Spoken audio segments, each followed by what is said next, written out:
Hi everybody. Today I wanted to talk a little bit about watercolor.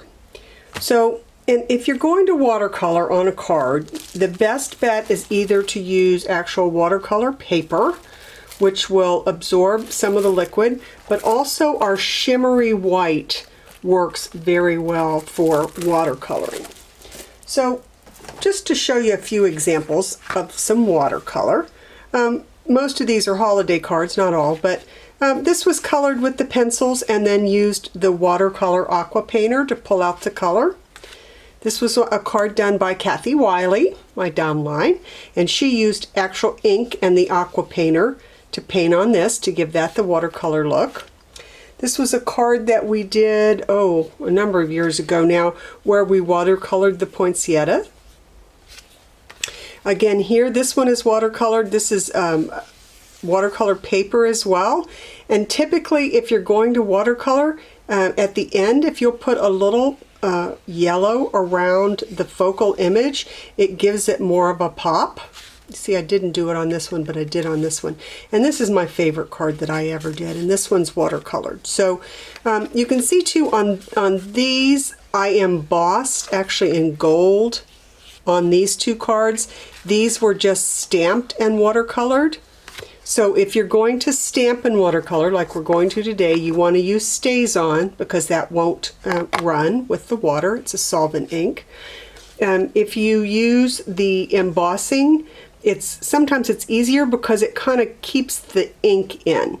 But you can see even on this one, I surrounded her with a little bit of yellow, and all I did was color the hair and the gown on this one, and I think it made a really beautiful card. So right now we are offering watercolor pencils. We had at one time watercolor crayons as well, and either one will work the same. You can actually even use ink if you want to, and I'll show you how to do that in a minute.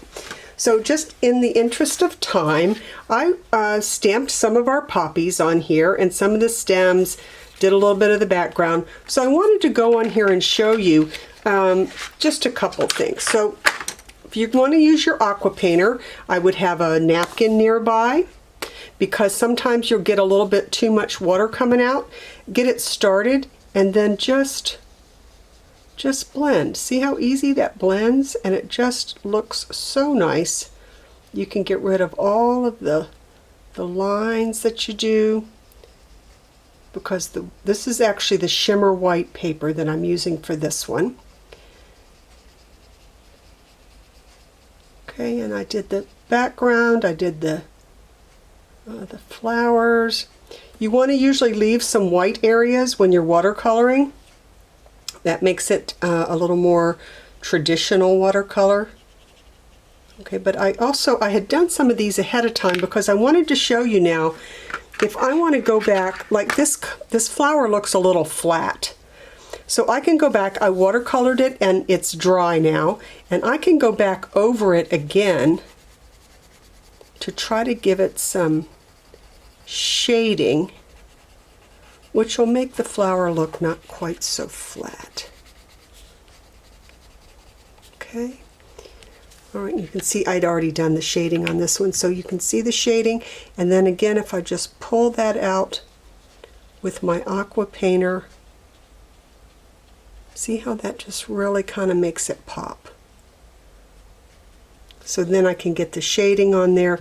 I would do the same thing with the other flowers as well. Okay, but very, very simple. Now the reason that I did this on a long piece is because I wanted to show you something a lot of people are doing now. Actually, I also used the Winkostella in the middle of the flowers. So if you will take a piece of paper, in this case since we're watercoloring, we're using the shimmer white, and I've got it cut to 8 inches by 5 1/4. So now I can take it and just cut right down the middle. I had to color once, but I can make 2 cards. So you'll see a lot of people doing that now. And then I would mount them on here. Let me go ahead and do one of them. I might do that one this way instead. And I was going to say, I know I put my tape runner close because usually, you know, I'm scrambling around, can't find things at the last minute. Alright, so I only had to color once, but I can make 2 cards from this, and then I would just stamp a sentiment on it. Now, if you wait until it's dry, you can pretty much stamp with any ink, but if it's still wet, you definitely want to use the StazOn. This is pretty dry, but I'm going to use the StazOn anyway because I just want to make sure. Okay, and what a cute little card, right? And all we did was a little bit of watercoloring. The StazOn ink also dries out quickly, so you want to make sure you put the covers back on. Now, I just wanted to show you one other thing. If you don't have an aqua painter, or if you have trouble, you know, kind of controlling the water flow, you can just use a regular paintbrush. All right, so I would use a paintbrush, dip it in the water, and then pull off a little bit so that you are not, you know, overflowing this with water when you're down here coloring. So you can absolutely use a regular paintbrush and water if you're not comfortable using the aqua painter. So no worries on that. All right, so let's look at something else that we can do with watercolor. I took a piece of watercolor paper, this is watercolor paper, and sprayed it down with my mister, and then put some of the Brusho crystals on here because I wanted a whole background.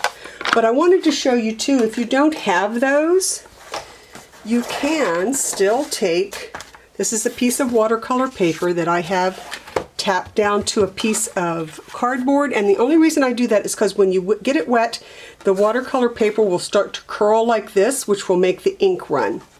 All right, so if I want to do this and just spray it down with water, I'll get it all wet. You can then either use your re-inkers with a drop of ink, or you can use your actual ink pads. Get some of the ink on the lid here, and then take your paintbrush or your aqua painter, and you can drop some color on here.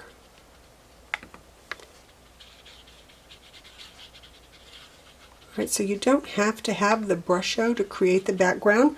You do want to make sure that it stays nice and wet. Whoops, which is why I have, like I said, I have it on the cardboard, because otherwise it will run and you'll kind of get those runny lines in it. And this, I think I still had some of the other ink on this, but isn't that pretty? Now I would put that aside to dry, and then you could use that on a card just like we're going to do this one that I'm doing now. Alright, let me move this out of the way. So the reason I did this on a 6x6 was I've seen people doing these kind of an asymmetrical card, and I wanted to show you how to do that at the same time. So if you will take a piece of 6x6 paper, doesn't have to be, you know, a watercolored, it can be designer paper, it can be plain cardstock, whatever, and on every side mark 1 inch from the corner.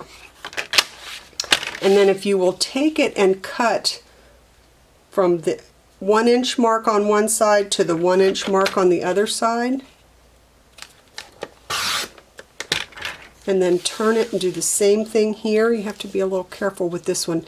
You could put a piece of washi tape on here to keep it together if you like. I am going to just wing it on this one. Okay. Alright, so now I've got these 4 pieces. And you can see they're not, you know, they're not triangles, they're not rectangles, they're just an asymmetric piece of paper. So then I would take this, and I'm just going to take a piece of designer paper. Again, I'm not putting much on here because I'm in the interest of time. I also cut some mats out ahead of time. So now we got to figure out which one goes with which. Ooh, I think this one actually matches. Okay, and maybe I will mat that. Actually, probably should have stamped on it first, but you'll get the idea. And if I mess up, then you will just realize that that happens to everybody. So normally, of course, I always stamp before I put it on the card, just in case something happens.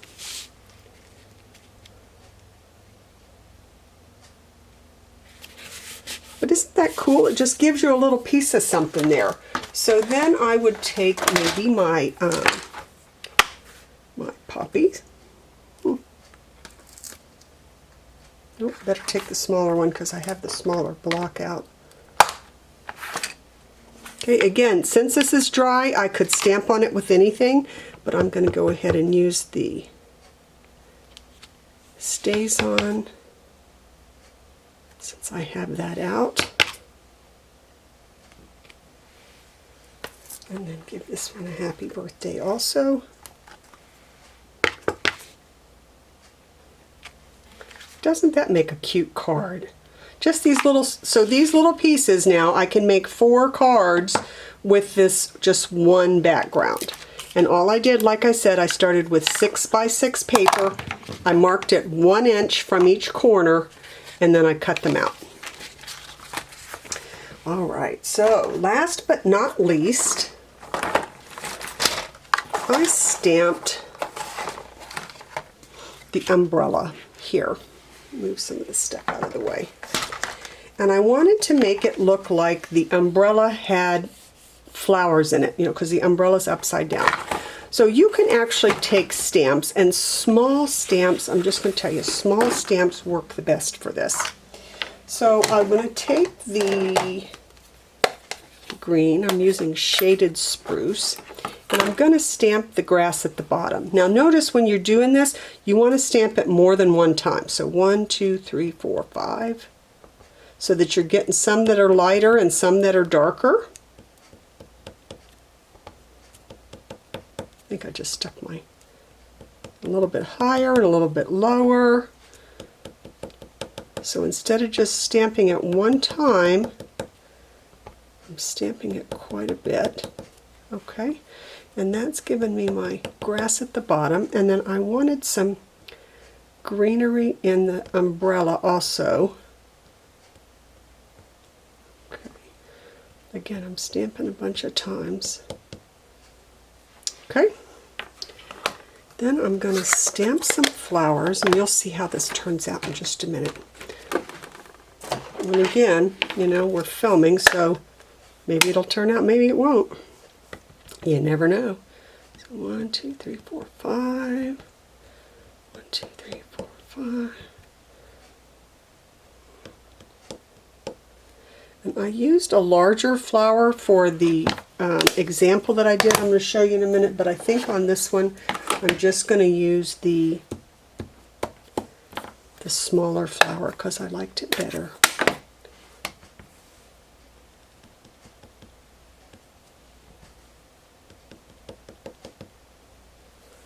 Okay, and that kind of gives you an umbrella full of flowers. Now, if you will take your paintbrush or your aqua painter, either one, don't get it real wet, you know, wipe most of the, and then just touch it. It makes the color spread. You can see it probably a little bit better on the green. See how when I touch the green and the color's moving around?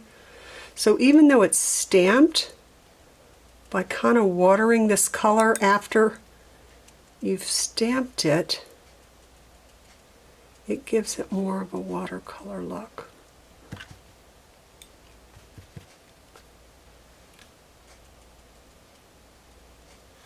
I like that purple in there.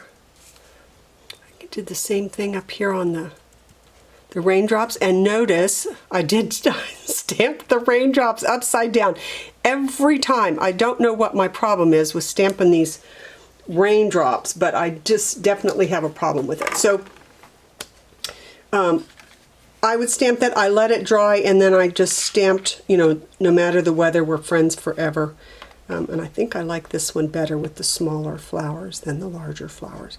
But see how you can even take your stamped images and make them look a little more like watercolor. So the only last thing I want to show you, I just stamped this, and I colored it with the watercolor pencils.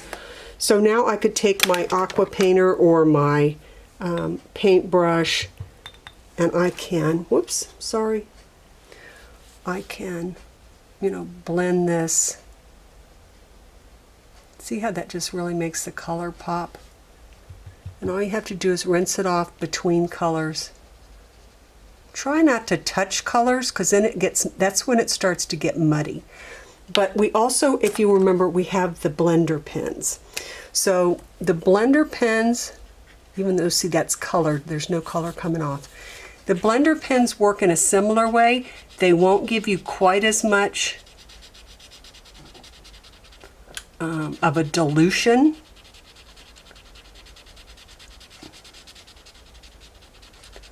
I just wanted to show you, whoops, I didn't mean to get that wet. Just wipe them off between, so even though it's colored, that red color's not coming off. You have a little bit more control. So see, you can use a blender pen here. Let's see, so if I'm down here, see how I can pull the color out with the blender pen, or I can pull the color out with the aqua painter. So these watercolor pencils will work well with either. And I find watercoloring to be very calming coloring of any kind. So I hope maybe you've gotten some good ideas about using your watercolor pencils, using the colors for a background, or something else. So I hope you have a great day.